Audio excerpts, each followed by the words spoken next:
First United Methodist Church. Welcome back to Minute with Matt, and in this week's episode, we're going to look at the question that some of y'all ask: why are there so many laws given in the book of Exodus? You know, it seems like for many of us, we know the Ten Commandments. We've heard the Ten Commandments. We can probably maybe even recite the Ten Commandments, but throughout Exodus and into Leviticus and Numbers and Deuteronomy, we see that there's a lot more laws that are given to the Israelites by God. In fact, somewhere over 600 laws are given to the Israelites in all of these books here.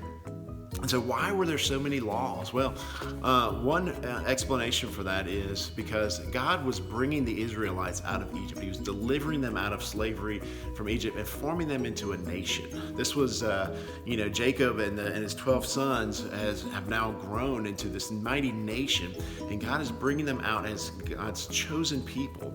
And in doing so, God provides them with a new way of living, And so these laws are meant to provide us with an understanding of that new way of living, that they were to have sacrifices, that they would remember what God had done for them, and that they would understand the relationship between themselves and God. And so God gives them these laws.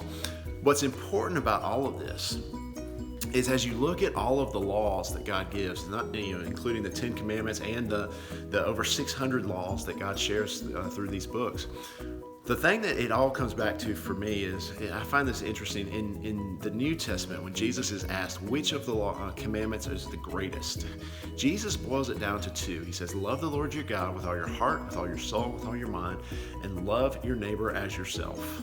And as we look at all of these laws that God gives to the Israelites, really, it comes down to those two commands. Love the Lord your God with all your heart, with all your soul, and with all your mind. In other words, all of the sacrifices, all of the offerings, everything that they were, all of the commandments and laws that they were given in that regard, including remember the Sabbath and keep it holy, do not use your Lord's name in vain, all of that comes down to love the Lord your God with all your heart, with all your soul, and with all your mind, and love your neighbor as yourself. The remainder of the laws were about how you interact with one another, how they were to live with one another. Do not covet your neighbor's wife. Do not covet your neighbor's land or your neighbor's donkeys.